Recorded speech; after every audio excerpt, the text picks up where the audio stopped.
Voilà, j'espère que tout le monde va bien. Connectez-vous, on va se laisser, on doit un peu échanger, c'est très important. Voilà, connectez-vous, on va se laisser. Nous allons un tout petit peu déconstruire Chris Yapi sur ses mensonges envers le Prado, son Excellence, Monsieur le Président Alassane Ouattara, appelé le tigre de la Malaisie, et la dénonciation des Ivoiriens, de la diaspora vivant en Guinée équatoriale contre l'ambassadrice de la Côte d'Ivoire en Guinée équatoriale, son Excellence Madame Fatoumata Touré. C'est très important. Et nous allons faire écouter les voix vocales de ces gens, de ces jeunes qui se plaignent envers l'ambassadrice.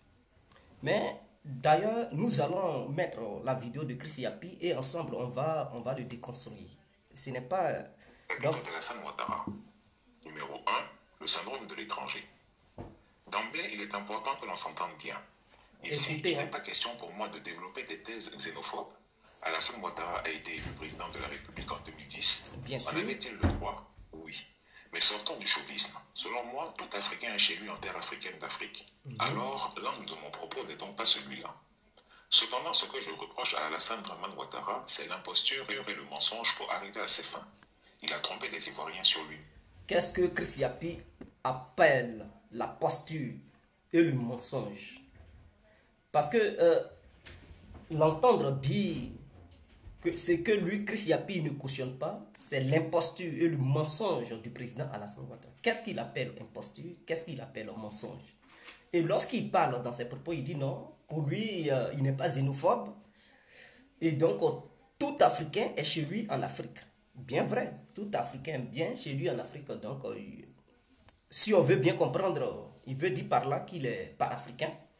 Et donc, qu'un Africain venant de la Côte d'Ivoire aille au Burkina pour gouverner le Burkina, il se trouve chez lui au Burkina. Qu'un Burkinabé vienne en Côte d'Ivoire pour gouverner, les Ivoiriens est le bienvenu parce que c'est un Africain. Donc, sur ce point, bon, on peut s'accorder, on peut s'entendre.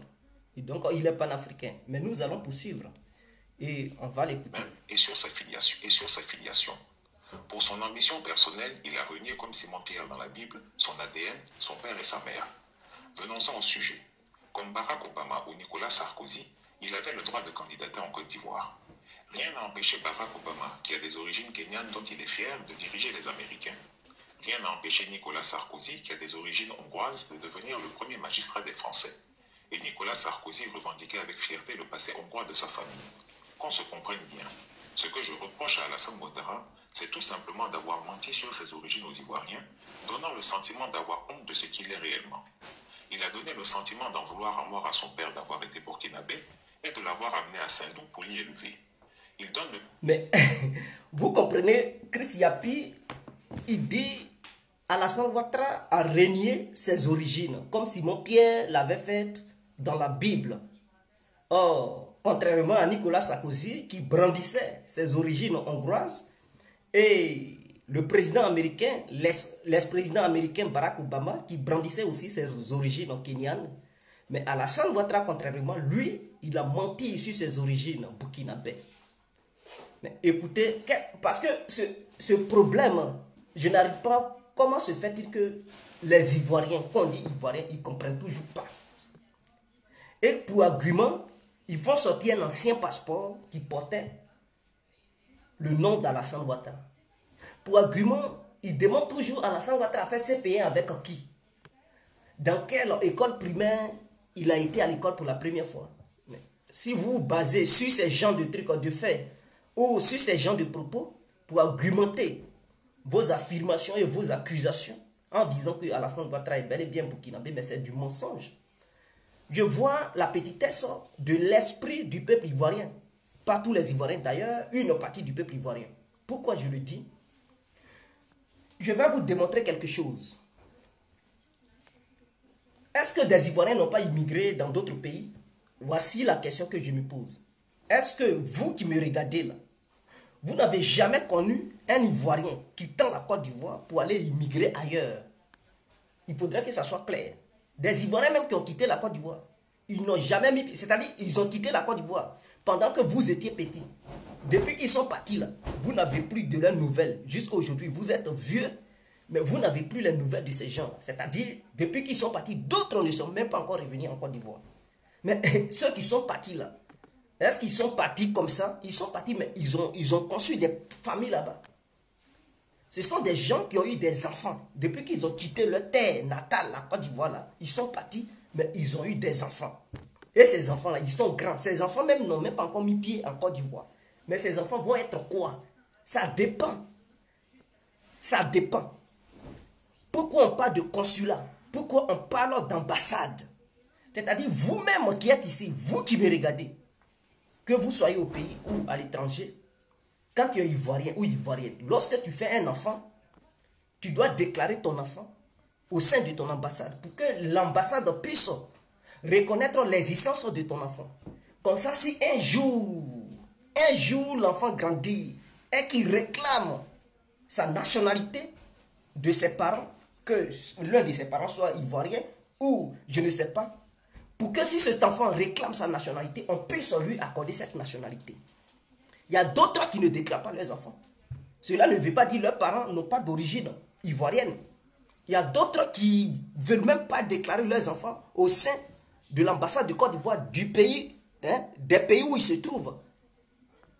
Et donc, quand c'est comme ça, l'ambassade ne sait pas l'existence de l'enfant. Mais le père ou la mère en question sait l'existence de l'enfant sur ce territoire. En retour, qu'est-ce qui se passe? Imaginons quelqu'un qui fait un enfant avec un étranger ou bien deux Ivoiriens qui ont pris la décision d'aller dans un autre pays, par exemple un pays européen. Et ces deux Ivoiriens, étant dans ce pays, obtiennent la nationalité de ce pays. Ils conçoivent des enfants ensemble. Est-ce que ces enfants, en retour, ils n'ont pas été déclarés au sein de l'ambassade de Côte d'Ivoire, du pays où ils sont? Il y a d'autres qui renient leur nationalité ivoirienne. Quand ils sortent du pays, là, ils prennent une nationalité étrangère et ils délaissent la nationalité ivoirienne. Ensuite, ils font des enfants. Mais ces enfants ne vont pas avoir la nationalité ivoirienne. Cela ne veut pas dire que les parents de ces enfants-là n'ont pas d'origine ivoirienne. Et ces enfants-là, lorsqu'ils naissent, mais automatiquement, on leur donne la nationalité du pays où ils sont nés. Et quand c'est comme ça, comment vous allez les juger? Ils vont à l'école là-bas, ils travaillent pour ce pays. Ils peuvent avoir des bourses au nom de ce pays où ils ont eu. Ils peuvent même travailler dans le service militaire. Ils peuvent même devenir des ministres, des députés. Ils peuvent même devenir chefs terriens de ces pays où ils sont. Leurs enfants peuvent aller ailleurs partout. Et si un jour, l'un de ces enfants-là réclame aux parents pour dire, écoutez, j'ai trop duré ici, j'aimerais me retourner chez vous, dans ma terre natale, dans le pays de mes parents. Sachant bel et bien que les parents n'avaient pas déclaré l'enfant depuis qu'il était né. Et donc l'enfant est grand. Mais un jour, il décide de rechercher les origines de ses parents. Et qu'il répond, il dit, bon, tes parents, nous on venait de la Côte d'Ivoire et tout. Voici les différents noms de tes oncles, de tes tantes que tu avais, ceci, cela. Voilà dans tel village, où ils sont dans tel village. Et tel village se trouve à proximité de cette ville. Et cette ville fait partie de telle région. Avec de tels renseignements précis et concis, l'enfant quitte ce pays européen où il est né, dont la nationalité, la nationalité de ce pays fait partie de sa vie, décide de repartir un jour en Côte d'Ivoire. Une fois là-bas, les Ivoiriens disent, mais dis-nous, tu avais fait ces pays où? Mais est-ce qu'un Ivoirien qui est réfléchi là, est-ce qu'il peut poser ce genre de questions? Tu as fait ces pays avec qui? Pourquoi tu as la nationalité française? Pourquoi il n'y a pas de traces ici? Mais ce sont des gens qui sont bornés, qui posent ce genre de questions. Sinon, quelqu'un qui est réfléchi, qui pense, qui raisonne, ne peut jamais poser de telles questions pour dire, tu as fait ces pays où? Donc, il faut faire ces pays en Côte d'Ivoire d'abord pour être ivoirien. Donc, les Ivoiriens qui font leurs enfants en dehors de la Côte d'Ivoire, et ces enfants n'ont jamais mis pied en Côte d'Ivoire, qui n'ont jamais mis pied dans une école ivoirienne, ne sont pas ivoiriens. Mais pourquoi vous raisonnez comme ça? Donc, si Alassane Ouattara, dans le passé, ses parents ont immigré au Burkina, je tiens à vous souligner que le Burkina ne s'appelait pas le Burkina. Le Burkina s'appelait la Haute-Volta. Et les habitants de là-bas s'appelaient les Voltaïques. Et la Côte d'Ivoire s'appelait la Basse-Volta. Est-ce que vous comprenez? Et tous les deux pays, ils avaient un seul passeport en commun. Je répète, un seul passeport en commun. Il n'y avait pas de frontière entre la Côte d'Ivoire et le Burkina. Donc les citoyens qui vivaient vers la basse Volta pouvaient immigrer vers la haute Volta. Et ainsi, celles de la haute Volta pouvaient immigrer vers la basse Volta. Est-ce que vous comprenez? Et c'est ainsi que les parents d'Alassane Ouattara ont immigré au Burkina. Cela ne veut pas dire qu'ils sont d'origine burkinabé. Est-ce que vous me comprenez un peu? Ils ont immigré au Burkina. Cela ne veut pas dire qu'ils sont d'origine burkinabé. De la manière beaucoup d'Ivoiriens ont immigré ailleurs. Est-ce qu'il n'y a pas une, comme on dit en France, il n'y a pas beaucoup de migrants en France, mais la plus grande diaspora africaine en France, c'est laquelle? Mais c'est la Côte d'Ivoire, ce sont les Ivoiriens. La France est leur pays, mais ils ont quitté bel et bien un pays avant d'arriver en France. Et il y a des Ivoiriens qui ont mis des enfants au monde. Ces enfants, ils n'ont jamais mis pied en Côte d'Ivoire. Et ces enfants aussi, eux, à leur tour, ont accouché aussi des enfants. Maintenant, si ils veulent faire la recherche de la généalogie, et que ces gens, il faut des retracés de leurs parents qui avaient immigré en France, ces parents ivoiriens qui avaient immigré en France, qui ont fait des enfants. Et ces parents n'ont pas eu le temps de montrer la Côte d'Ivoire à ses enfants. Et que ces enfants, eux-mêmes, par leur propre courage, font des recherches pour savoir que non, la Côte d'Ivoire est le pays de leurs parents, ou bien de leurs grands-parents. S'ils repartent là-bas, vous allez leur demander, mais pourquoi vous avez nationalité française? Pourquoi vous n'avez jamais fait ces pays en Côte d'Ivoire? Mais vous êtes... Je n'arrive pas à comprendre des gens. Des personnes sensées ne pouvaient même pas poser ce genre de questions. Quand on dit quelqu'un, c'est un villageois là, c'est lui qui doit poser ce genre de questions. Mais vous, qui vous dites que vous avez des maîtrises, des doctorats, en tout, mais j'ai l'impression que vous n'avez rien dans vos cerveaux. On va poursuivre, on va écouter Chris Yapi. Sentiment de regretter d'avoir fait sa scolarité en Haute-Volta et d'avoir bénéficié d'une bourse d'études de ce pays si généreux. Le dossier révèle qu'Alassane Ouattara, né le 1er janvier 1942 à Dimboko, qui a pu se rendre aux USA, s'est fait enregistrer dans les documents de voyage comme étant de nationalité voltaïque et qu'une fois à destination, il s'est fait inscrire à l'université de Pennsylvanie, à Drexel University, comme étant un étudiant ayant la nationalité voltaïque. Tout comme lors de son mariage avec dame Barbara June Davis, le 10 janvier 1966 en Philadelphie, il s'est réclamé de la nationalité voltaïque. De même que sur sa carte de sécurité sociale numéro 165 40 92 95, délivrée en 1962, il a indiqué la même nationalité comme sienne. Là où on était en droit d'attendre. Mais c'est normal. Lui-même qui fait le communiqué, lui-même qui veut couler le bec d'Alassane Ouattara, précise bel et bien qu'il est né à Dimbokro. Dimbokro est sur quel territoire? J'aimerais poser des questions à mes confrères et à mes soeurs ivoiriennes.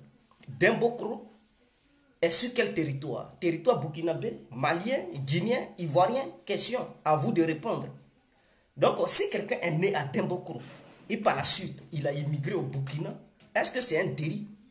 Et suite à ça, il a pu avoir la nationalité burkinabé.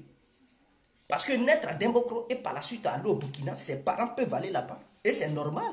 Vous savez, pour avoir la nationalité d'un pays, il faut résider sur ce territoire pendant 5 ans. Et il faut prouver que tu es un citoyen qui a bel et bien intégré la société de ce pays. Par exemple, un Burkinabé qui quitte au Burkina, qui arrive en Côte d'Ivoire. Une fois en Côte d'Ivoire, il prouve que depuis les 5 ans qu'il réside en Côte d'Ivoire, il n'a jamais commis de bagarre, il a bel et bien travaillé, il a des fiches de paie. Il a montré ses preuves au sein de la société ivoirienne. 5 ans après, il a le droit de demander la nationalité. Et s'il obtient la nationalité, ses enfants qui n'ont même pas encore 18 ans ont aussi le droit d'obtenir cette même nationalité. dont le père et la mère bénéficient. Je réexplique. Par exemple, un Ivoirien, toi qui me regardes, tu es né en territoire ivoirien. Suite à ta naissance, tes parents viennent avec toi ici en Europe. Une fois en Europe, vous trouvez un endroit où résider. Pendant votre résidence, tes parents font tout pour s'intégrer au sein de la société européenne du pays où ils ont déposé leurs bagages. Ils montrent leurs preuves, ils travaillent, ils font tout, ils ont des bulletins de salaire et tout. 5 ans après leur intégration, ils ont le droit de demander la nationalité du pays où ils ont trouvé domicile. Et toi, en tant que mineur, dès lors que tes parents ont la nationalité, tu bénéficies de cette nationalité. Et donc, tu as un choix. Soit toi, tu peux dire, je renie la nationalité ivoirienne, ou j'accepte d'avoir la double nationalité. Renier la nationalité ivoirienne et prendre la nationalité d'un autre pays ne veut pas dire que tes origines ne sont pas de la Côte d'Ivoire. C'est stratégique. Il y a d'autres qui renient la nationalité ivoirienne pour un but précis et concis. Et je connais beaucoup qui ont la nationalité française ici, qui sont ivoiriens, ils sont grands, mais c'est-à-dire ils avaient déjà dans le passé travaillé en Côte d'Ivoire. Mais avant de prendre la nationalité française, ils ont dû renier la nationalité ivoirienne. Ils ont dû laisser la nationalité ivoirienne pour prendre la nationalité française. Est-ce que cela veut dire qu'ils ne sont pas d'origine ivoirienne? Mais pourquoi des gens, des gaillards comme ça, qui raisonnent de la sorte, c'est-à-dire, ce sont des oiseaux comme les corbeaux là, qui devraient réfléchir ainsi. Mais des vrais Ivoiriens intellectuels, intellectuellement parlant, réfléchissent encore comme des vers de terre. Mais c'est dangereux. Et ce sont ces gens-là qui veulent faire développer l'Afrique. Mais je comprends pourquoi l'Afrique n'avance pas. Je comprends pourquoi l'Afrique n'avance pas. Donc Alassane Ouattara, qui est bel et bien né à Dembokro, je pensais qu'ils allaient nous... D'ailleurs, ils pouvaient naître sur le territoire burkinabé. Mais il n'est pas né là-bas. Il est né en territoire ivoirien. C'est-à-dire Dembokro est une ville ivoirienne, pour ceux qui ne le savent pas. Suite à ça, il est parti au Burkina avec ses parents. Il a bénéficié de la nationalité burkinabé. Il a fréquenté en tant que burkinabé. Il a eu sa bourse d'études. En tant que burkinabé, il est allé aux États-Unis. En tant que burkinabé, mais c'est normal. Quand tu rentres sur un territoire, là, le passeport dont tu disposais là, tu ne peux pas avoir le passeport burkinabé et déclarer aux États-Unis que non, tu es ivoirien. Mais les Américains, ils ne sont pas gaou. Ils vont te jeter à la porte. Ils vont dire, mais à quel jeu tu joues? C'est-à-dire, imaginons un Gabonais qui a grandi en Côte d'Ivoire, qui a la nationalité ivoirienne. C'est-à-dire, il a obtenu la nationalité ivoirienne en Côte d'Ivoire. Et donc, il n'a plus la nationalité gabonaise dans ses mains. Il prend le passeport gabonais. On lui donne le visa de la France. Arrivé en France, il demande à intégrer la société française. Et arrivé en France, il va dire, non, je ne suis pas ivoirien, je suis gabonais. Mais la France, même les autorités françaises vont commencer à douter. Vont dire, ah bon, tu es gabonais, mais comment se fait-il que tu as voyagé avec un passeport ivoirien? Donc tu n'es pas ivoirien. Ils vont commencer à faire des recherches approfondies. Donc pour simplifier les choses, il est obligé de dire, je suis ivoirien. Cela ne veut pas dire qu'il n'a pas d'origine gabonaise. Et donc pour se marier en France, il peut se marier en tant qu'ivoirien. Pour fréquenter, il peut fréquenter en tant qu'Ivoirien. Et plus tard, s'il veut réclamer maintenant sa nationalité gabonaise, c'est à lui maintenant de faire les démarches. Ça a été le cas d'Alassane Ouattara. On va encore poursuivre. La reconnaissance envers ce pays pauvre qui a tant fait pour lui, Alassane Ouattara n'a fait que mépriser le peuple burkinabé. Depuis toujours, il se bat comme s'il voulait noyer la cicatrice Haute-Volta qui lui colle à la peau. Pourquoi avoir honte de ses origines? Pourquoi avoir honte de son père?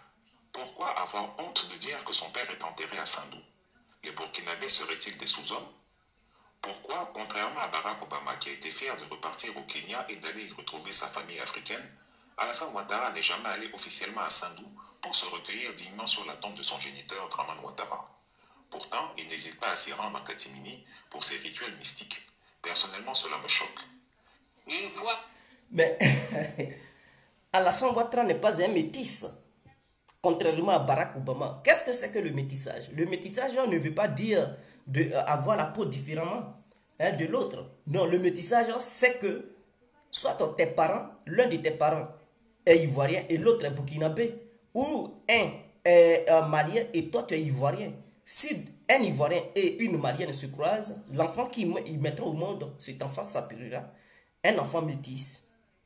Comme un ivoirien ou une ivoirienne qui fait enfant avec une européenne ou un européen. Cet enfant s'appelle aussi métis. Donc Alassane Ouattara, son cas là, il n'est pas un métis. Pour aller chercher les origines de son père au Burkina.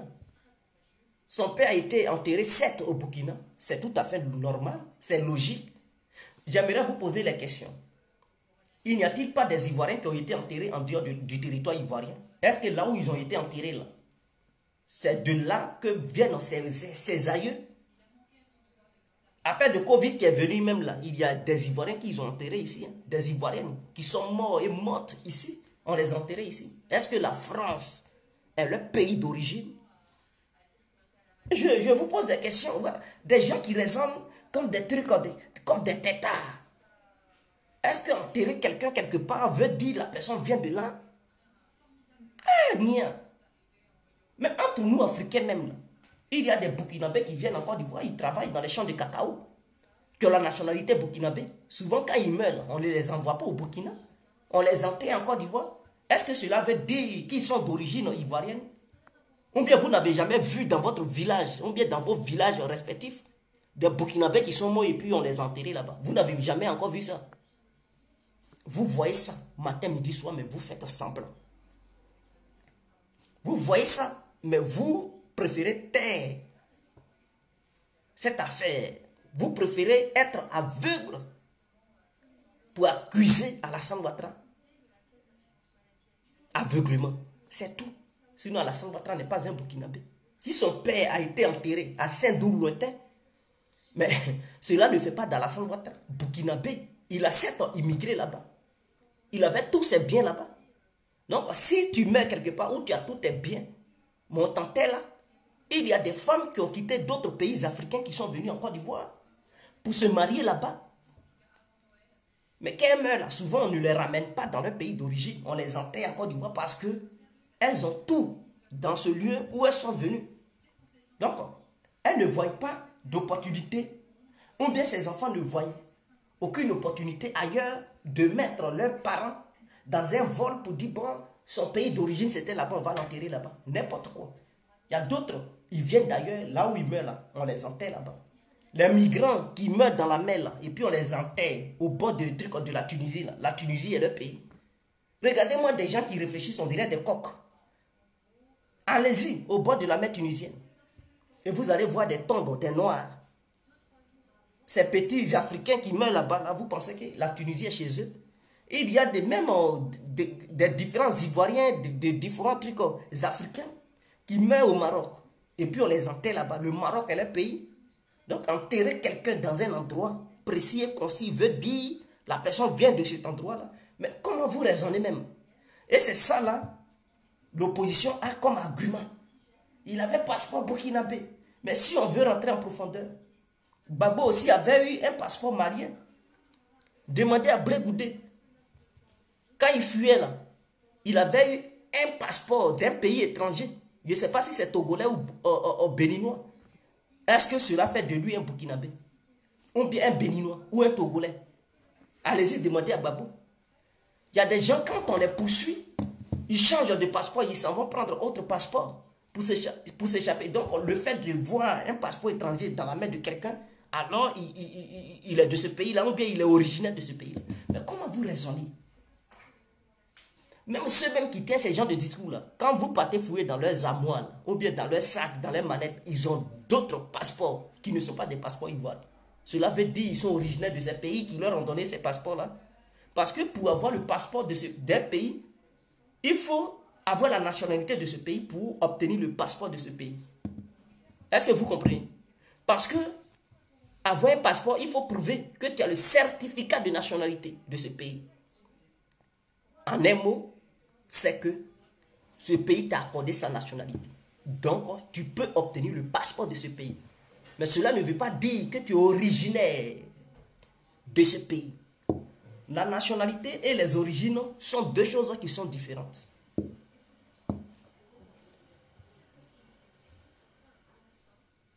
Voilà un qui dit Sékou Touré a été enterré au Maroc.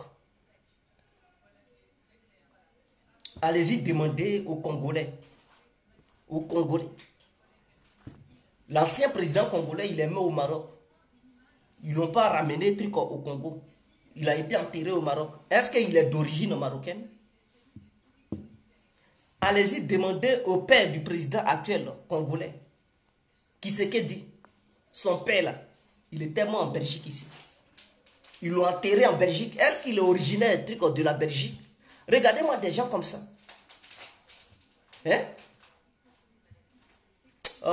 Vraiment, je suis déçu de la réflexion du peuple ivoirien. Ses études terminées en Pennsylvanie. Il est resté dans les documents de référence des étudiants étrangers ayant étudié sur le sol américain comme étant d'origine voltaïque. Que le 1er décembre 1982, il a été nommé vice-gouverneur de la BCEAO sur proposition des autorités voltaïques en remplacement de leur ressortissant Charles Bila Kaboré, admis à faire valoir ses droits à la retraite, puis décoré peu après, le 27 décembre 1982, en cette qualité par le ministre Aboulaye Koné à Abidjan. Oui, j'ai fait une partie de mes études en Haute-Volta, alors que mon père y exerçait ses fonctions de chef traditionnel. Oui, j'ai représenté ce pays dans des institutions régionales et internationales, et j'en suis heureux. Permettez-moi de faire... Voilà. Lui-même, le Prado, il dit son père était chef du village, d'un village burkinabé. C'est tout à fait normal. Parce que quand tu immigres quelque part, et que dans cette immigration, tu réussis ta vie, et que tu es puissant dans un endroit, on fait de toi une figure emblématique. Ce sont les villageois même qui viennent vers toi pour dire, il faut être le chef de ce village. Parce qu'avec toi, il y aura beaucoup de choses qui vont bien se passer. Il y a même des étrangers qui sont venus en Côte d'Ivoire, qui sont devenus chefs de village. Est-ce que c'est pour eux la terre dont ils sont devenus chefs de ces villages? Non, ce n'est pas pour eux. Ils n'ont pas transporté cette terre sur la tête pour quitter leur pays. Mais s'ils sont devenus chefs, c'est parce qu'à un moment donné, de leur vie, ils ont réussi leur vie. Ils ont su s'implanter dans ces villages. En ce moment-là, ils sont bien vus par les villageois et ils sont vénérés par ces villageois. Ce sont les villageois même qui leur demandent de devenir chef de leur village. Donc, devenir chef d'un village ne fait pas de toi originaire de ce village. Est-ce que vous comprenez? Parce que c'est important d'expliquer des choses aux Ivoiriens. C'est comme au sein de l'Assemblée nationale. Quand on dit les parents, parce que les députés sont les parents du peuple ivoirien, n'est-ce pas? Je répète encore, les députés représentent les parents de la population ivoirienne. C'est ce qui est clair. Mais au sein de l'Assemblée nationale, il y a des gens qui sont quittés d'autres pays, c'est-à-dire qui ont quitté d'autres pays pour venir en Côte d'Ivoire. Ils ont obtenu la nationalité ivoirienne. Et suite à ça, ils se sont portés candidats aux élections législatives. Et ces élections, pour gagner, c'est le peuple ivoirien encore qui vote. Mais est-ce que le peuple ivoirien ne voit pas les originaires même de la Côte d'Ivoire pour aller voter ceux qui sont quittés ailleurs pour obtenir la nationalité ivoirienne dans les endroits où ils ont décidé d'être candidats? Si le peuple ivoirien voit bel et bien les autres, c'est-à-dire ceux qui sont originaires de la Côte d'Ivoire, mais préfèrent voter ceux qui ne sont pas originaires de la Côte d'Ivoire. Pourquoi? Pourquoi le peuple ivoirien fait ça? Parce que lui qui n'est pas originaire de la Côte d'Ivoire, qui a obtenu la nationalité ivoirienne, peut-être se comporte bien, peut-être est plus gentil, est plus intelligent que lui-même qui est ivoirien. Et donc le peuple le choisit pour dire, toi, va au sein de l'Assemblée, tu nous représentes, tu es notre père au sein de l'Assemblée nationale. Voici. Donc, est-ce que ces Ivoiriens-là, il n'y a pas d'autres Ivoiriens pour les représenter en tant que parents du peuple ivoirien? Mais ces Ivoiriens les laissent pour choisir ceux qui sont quittés ailleurs pour obtenir la nationalité ivoirienne. Donc, si on veut aller sur cette base pour tenir des propos accusatoires et utiliser ça comme argument, c'est du mensonge. Ça veut dire, nos arguments ne sont pas solides. Donc, nous sommes là, nous distraire nous-mêmes. Allez-y, au sein de l'Assemblée nationale ivoirienne, il y a des gens qui ont obtenu la nationalité ivoirienne, qui sont députés là-bas. Ce n'est pas eux-mêmes, ils sont pas, c'est-à-dire, ce n'est pas le président qui les a nommés pour dire, tiens, sois député. Non, non, c'est le peuple même ivoirien qui les a votés. Mais quand le peuple les votait là, le peuple ne voyait pas clair, ou bien les yeux du peuple étaient cousus. Pour dire, il faut être notre papa. Les députés sont les parents de la population. Ça veut dire les parents sont les parents ivoiriens, vrais ivoiriens, là, ils sont déjà finis en Côte d'Ivoire. En allant voter des gens qui sont quittés ailleurs pour obtenir la nationalité ivoirienne et devenir parents des Ivoiriens au sein de la nationalité ivoirienne pour voter des lois pour l'avenir du peuple. C'est eux qui votent des lois. S'ils ont su faire cela et que le peuple les a votés, c'est qu'à un moment donné, ils se sont imposés au sein de la population en faisant des bons gestes vis-à-vis du peuple, en restant gentils, en s'affirmant avec leur intelligence, avec leurs actions sociales qu'ils mènent au sein de la société ivoirienne. Ils finissent par séduire le peuple et le peuple finit par les élever. Et c'est comme ça que ça se passe. Donc être chef du village, d'un village, ou être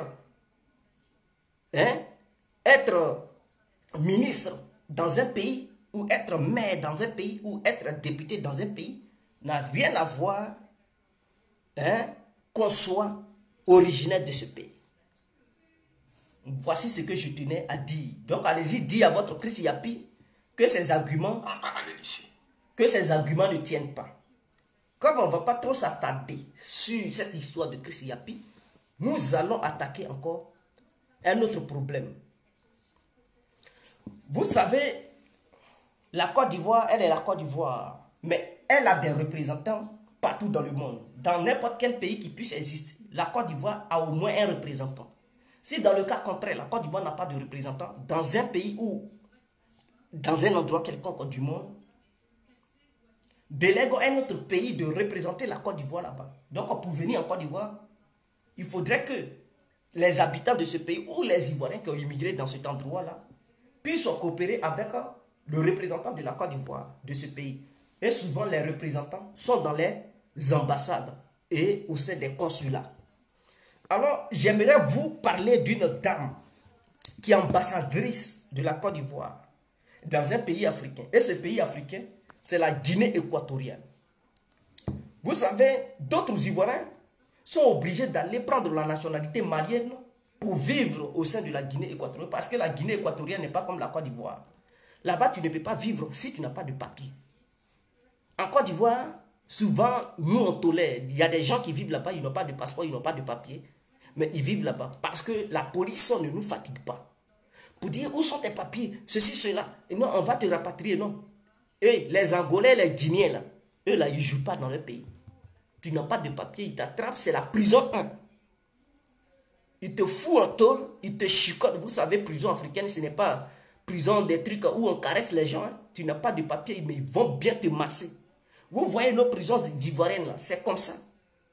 Partout en Afrique, c'est comme ça les prisons africaines. Là-bas, là, il n'y a pas de caresse. On ne joue pas. Oh, pour vivre là-bas, il faut avoir ton passeport qui est à jour d'ailleurs. Pas un passeport périmé. Pas une pièce nationale d'identité périmée. Tu as ça, on t'attrape. Non seulement on te met en tôle, et par la suite, on te rapatrie. Et quand tu es en prison là-bas, ils ne te caressent pas. Ils te fouettent. Ils te massent avec leur ringues avant de te rapatrier. Mais la Côte d'Ivoire a nommé une ambassadrice là-bas. Elle est là-bas, ça fait maintenant 7 ans. C'est-à-dire, nous sommes en 2020. Depuis 2013, elle a été nommée ambassadrice de la Côte d'Ivoire en Guinée équatoriale. Mais cette dernière, à vrai dire, elle ne fout rien. Elle s'appelle Fatoumata Touré. C'est une Ivoirienne, Djoula, du Nord. Mais elle ne fout rien. Elle ne travaille pas. Or, elle n'honore pas le gouvernement d'Alassane Ouattara. Il faudrait que ça soit clair. Et ceux même qui la dénoncent, ce sont des Djoula. Parce que vous savez, nous en Côte d'Ivoire, les Djoula sont comme les petits juifs de l'Afrique. C'est des gens ivoiriens, c'est des gens qui sont des battants, des grouilleurs. Et donc, voici des gens, des Ivoiriens Djoula, qui sont sortis de la Côte d'Ivoire pour aller en Guinée équatoriale. Mais ce n'est pas seulement que les Djoula. Il y a toutes les autres ethnies aussi qui sont là-bas. Dans le but d'aller grouiller, d'aller chercher, d'aller se battre pour nourrir leur famille et réaliser leurs rêves au pays. Parce qu'il y a d'autres, quand ils sont en Côte d'Ivoire, souvent, ils ne s'en sortent pas. Quand ils sortent du pays, ils s'en sortent. Par contre, il y a d'autres, quand ils sortent du pays, ils ne s'en sortent pas. Quand ils restent en Côte d'Ivoire, ils s'en sortent. Tout dépend de ce que Dieu t'a réservé. Dieu peut dire dans ton pays, c'est là-bas tu peux réussir. Dieu peut dire, si tu restes dans ton pays là, tu vas beau faire, tu ne vas jamais réussir. C'est quand tu vas sortir là que tu vas réussir. Donc d'autres se sont battus en Côte d'Ivoire pendant longtemps. Ils ne s'en sortaient pas. Ils ont décidé de sortir du pays. Quand ils sont sortis du pays, arrivés en Guinée équatoriale, ils ont commencé à s'en sortir. Mais lorsque tu t'en sors, mais mon frère, il faudrait que tes documents soient à jour. Fatoumata Touré à son tour, par rapport aux échos que j'ai, on dit l'ambassade est toujours fermée. Ça ne travaille. Elle ne vient jamais au travail. Elle est là. Qu'est-ce qu'elle fout là-bas? Personne ne sait. Elle ne renouvelle pas les passeports des Ivoiriens. Quand ils vont là-bas, on dit non. L'ambassadeur n'est pas en service. Ceci, on ne sait pas si c'est le gouvernement ivoirien qui lui a demandé de ne plus travailler là-bas, de fermer l'ambassade ou de ne pas renouveler les passeports des Ivoiriens qui vivent là-bas. Ou si c'est elle-même qui se comporte de la sorte. Donc j'aimerais alerter le gouvernement ivoirien. S'il y a des Ivoiriens qui sont proches du gouvernement, qui regarderont cette vidéo, allez-y dire au président de la République de Côte d'Ivoire et au premier ministre de la Côte d'Ivoire qu'il y a une dame du nom Fatoumata Touré qui est ambassadrice de la Côte d'Ivoire en Guinée équatoriale, qui ne fout rien, qui fout la merde. Et à cause d'elle, des Ivoiriens sont arrêtés chaque jour pour être conduits en prison en Guinée équatoriale. On les fouette, on les maltraite, tout simplement parce qu'ils n'ont pas papier. Ils ont leurs anciens passeports qu'ils avaient pris pour rentrer en Guinée équatoriale. Mais étant là-bas, il faille qu'ils renouvellent leur passeport. Malheureusement, quand ils vont au sein de l'ambassade, on dit non, l'ambassade ne travaille pas. D'autres, ça fait 4 ans qui n'ont pas encore pu renouveler leur passeport. Ils sont obligés de se cacher avec la police équatorienne, guinéenne, pour ne pas qu'on les attrape. Ceux qui n'ont pas eu la chance, ils ont été attrapés. D'autres croupissent dans les prisons en ce moment. D'autres, pour échapper à la police équatorienne, guinéenne, sont obligés de faire du business pour avoir les passeports maliens. Je me réexplique. Et ça peut amener par là demain. Parce qu'il y a plein d'Ivoiriens qui sont xénophobes. Ces gens qui vont arriver en Côte d'Ivoire pour dire qu'ils sont Ivoiriens, avec des passeports maliens dans leurs mains, ça va encore amener problème pour dire, ah, vous les Maliens, vous venez envahir la Côte d'Ivoire. Et Fatoumata Touré, elle connaît cette histoire. Elle sait bel et bien que beaucoup d'Ivoiriens sont xénophobes. Et elle ne veut pas faire le passeport. D'autres sont mis en prison. D'autres sont obligés de faire du business pour avoir le passeport malien. Et c'est avec le passeport malien qu'ils voyagent. Même pour être rapatriés.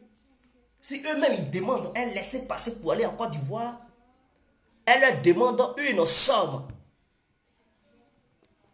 Elle leur demande une grande somme. Et cette somme, je vais dire, hein, le laissez-passer là, qu'est-ce qu'elle prend? Elle prend combien? Elle prend 125 000 francs CFA pour le laisser passer. Un Ivoirien qui va là-bas, à l'ambassade, si c'est le laisser passer, elle donne, mais quand on lui demande de faire les passeports, elle refuse.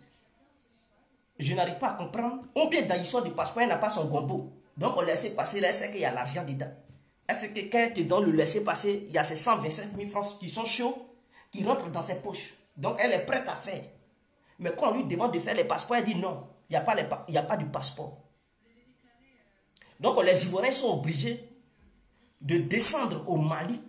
Ceux qui font du business pour avoir le passeport malien, ils sont obligés de prendre le vol pour descendre au Mali et du Mali marchaient pour venir en Côte d'Ivoire. Vous comprenez? Parce que vraiment cette dame, elle est grave, elle est dangereuse. Marie B. Adou, je ne sais pas qui est en charge de ça. Voilà pourquoi je fais le direct. Pour que les gens puissent informer le gouvernement. Et je vais mettre les... Vous passez un ambassade 7 ans, tu n'as rien fait. Quand on va parler que tu vas changer, lui là il ne peut jamais changer. On n'a qu'à faire changer lui là même. Ambassade 7 ans, il n'a rien fait. Quand on va commencer à parler maintenant qui va changer, lui là il va devenir grand plus avant. On n'a qu'à le faire foutre ici. Bon, ce sont les petits doulas qui parlent. Ils sont fâchés. Dieu nous protège. Aujourd'hui, nous, on a un bataille ici. On a honte même souvent même de se présenter à les autres amis qui étaient ivoiriens. Il y a des ivoiriens qui sont en train de prendre le passeport malien ici. Parce que, même moi, si je veux le passeport malien aujourd'hui, dans 2 mois, je vais avoir. Mais je ne prends pas. Mais il y a des ivoiriens qui sont en train de prendre le passeport malien ici. Beaucoup. On le connaît. Il n'a pas d'autre choix. Parce que ça fait honte. Ça fait honte. Ce n'est pas la peine. Que Dieu nous protège. Mais ce que nous, on demande d'abord, madame l'ambassadrice, elle libère. Elle nous pardonne, elle libère. C'est ça, nous, on veut aller là. Sérieusement, on est fatigué. Depuis qu'elle est à Malabo, mon passeport est fini, ça fait maintenant 3 ans. Depuis qu'elle est à Malabo, on n'a même pas attendu un jour. Voilà, madame l'ambassadrice, elle est venue en consulat ici à Batar pour dire qu'elle a organisé une réunion pour les Ivoiriens, ou bien elle veut voir les Ivoiriens, les soldats Ivoiriens qui sont à Batar, ils veulent les voir. Quand elle descend à Batar, même les Ivoiriens qui sont à Mongokmo et les autres points là, Bini, ils vont venir. Elle serait étonnée. Même aujourd'hui, si elle descend aujourd'hui au consulat, elle va dormir là-bas seule. Personne ne va arriver là-bas. Parce que nous tous ici, personne n'est d'elle. On va quitter. On est fatigué. Oui, bonsoir frère, comment ça va un peu de quoi? Ok. Vraiment, cette affaire-là, il faut beaucoup appuyer là-dessus, hein, vraiment, comme sur vous, sincèrement. Voilà, comme vous voyez, l'ambassade même n'est jamais ouverte à Malabo, c'est tout enfermé. Le 1er jusqu'à le 30, c'est tout enfermé. Elle ne travaille pas, elle n'est pas là pour nous. Les Ivoiriens de Malabo viennent de m'envoyer le vocal. Que si ils ont besoin de laisser passer, ils sont obligés d'aller prendre laisser passer Burkinabé avant de partir en Côte d'Ivoire. Vous voyez ça comment? Ou bien ils descendent au Burkina, ils reviennent encore. Comme 2 maisons descendent en Cotonou. Hein? Donc, essayez de voir, hein, vraiment, il faut déclarer tout ça. Tout ce qu'on te dit, c'est les faits réels. On ne ment pas sur elle. Voilà, on ne va jamais mentir sur elle aussi. Donc, on te dit ça pour que tu prennes note. Et par rapport à tes déclarations seulement, il faut bombarder seulement, fouetter. Voilà, il faut boire beaucoup seulement, Inch'Allah. Ça va aller. Ah, on est malade, quand même, merci. Bon, voilà, vous-même vous comprenez, vous avez écouté, ce sont les Ivoiriens qui résident en Guinée équatoriale, Malabo, quoi que, bon, moi je ne connais pas les noms des villes guinéennes, mais ce sont des Ivoiriens qui résident là-bas, qui affrontent les réalités de là-bas. D'autres dénoncent, ils disent que l'ambassade n'est jamais ouverte. Elle ne travaille pas, cette dame, Fatoumata Touré, elle ne fout rien en Guinée équatoriale et elle reçoit un salaire chaque fin du mois. Donc c'est l'argent de la Côte d'Ivoire qu'elle bouffe au cadeau. Elle ne fout rien, elle ne travaille pas. Donc si elle ne veut pas travailler, qu'elle dégage. Il y a des Ivoiriens compétents qui ont besoin de travailler. Il y a d'autres même qui s'en vont demander le laisser-passer. Puisqu'elle n'est jamais là, ils sont obligés d'aller prendre des laissez-passer béninois ou des laissez-passer maliens pour prendre le vol, descendre au Mali et prendre maintenant la voiture, c'est-à-dire monter dans un transport en commun pour aller en Côte d'Ivoire. Vous trouvez cela normal? Et quel est le rôle de l'ambassadrice? Qu'est-ce qu'elle fout? Elle ne fout rien. Elle refuse de renouveler le passeport des gens. Elle n'est pas là pour donner les laissez-passer aux gens. Des gens sont arrêtés pour être conduits en prison parce qu'ils n'ont pas de papier. On les fouette matin, midi, soir. Et elle est incapable de visiter là-bas pour dire, ah, il y a mes concitoyens ivoiriens qui sont ici, donc je vais voir qui est en prison, qui ne l'est pas. Non, elle ne travaille pas, elle ne fait rien. Ce sont les autres ambassadeurs qui font le travail à sa place. C'est-à-dire d'autres qui s'en vont visiter souvent les prisons, parce que j'ai causé avec les prisons équatoriennes, guinéennes, pour voir s'il y a leurs concitoyens. Et c'est dans ça d'autres Ivoiriens profitent pour dire on est aussi originaire de temps. Ils sont obligés de mentir pour s'en sortir, pour qu'on le fasse en sortie de prison. Et Fatoumata Touré, elle ne fout rien. Je n'ai rien contre elle, mais lorsque Alassane Ouattara, c'est quelqu'un qui travaille. Lorsque le dirigeant est un battant, lorsque le dirigeant est un travailleur, est un guerrier, est un exemple, parce que pour être exemplaire, il faut être un exemple soi-même. Donc lui-même, il est un exemple pour le peuple ivoirien. Et qu'il nomme des gens qui sont incapables de travailler pour honorer le nom de la Côte d'Ivoire et le nom d'Alassane Ouattara. Ces gens-là doivent dégager. Fatoumata Touré, elle a beaucoup mangé, qu'elle dégage parce qu'elle ne fout rien. On nomme un ambassadeur pour s'occuper de ses concitoyens. On ne lui a pas demandé d'aller en Guinée équatoriale pour aller chercher des garçons pour coucher avec tout le monde. Elle doit respecter le peuple ivoirien qui vit là-bas. S'il n'y avait pas d'Ivoiriens là-bas, il n'allait pas avoir d'ambassade. Les ambassades sont faites pour, non seulement pour ces ressortissants et les ressortissants du pays où l'ambassade est. Donc je pense que j'en ai fini, c'était l'incontournable, bien j'ai compris. Partagez le direct et transmettez ce message au président de la République et à ceux qui travaillent avec le président pour que la bonne décision soit prise pour mettre Fatoumata Ouattara, Fatoumata Touré hors d'état de nuit. Il ne faudrait plus qu'elle travaille encore, c'est-à-dire le nouveau gouvernement d'Alassane Ouattara. Il faille qu'il change cette ambassadrice parce qu'elle ne fout rien. Elle ne fout rien. Elle nuit le nom et l'image d'Alassane Ouattara. Elle ne doit même pas marcher avec Alassane. Elle, là, sa route, là, c'est l'opposition parce que c'est l'opposition qui ne fout rien en Côte d'Ivoire là-bas. Elle devrait aller rejoindre l'opposition de la Côte d'Ivoire. Et ce sont eux, ces gens-là qui sont des présentés. Et donc, ceux qui marchent avec Ouattara, c'est des guerriers, c'est des gens qui bossent. Donc, si elle pense que, si elle veut marcher avec Ouattara, qu'elle bosse. Si elle ne veut pas bosser, qu'elle dégage, qu'elle rejoigne. Elle n'a qu'à aller rejoindre les Soro Guillaume, les Stéphane qui prie, les Babo, les Brégoudé, les Bédier, les Afi Nguessa. C'est sa catégorie, c'est sa promotion. Sur ce, j'en ai fini. Ciao. Partagez le direct. C'était l'incontournable bien compris en ensemble.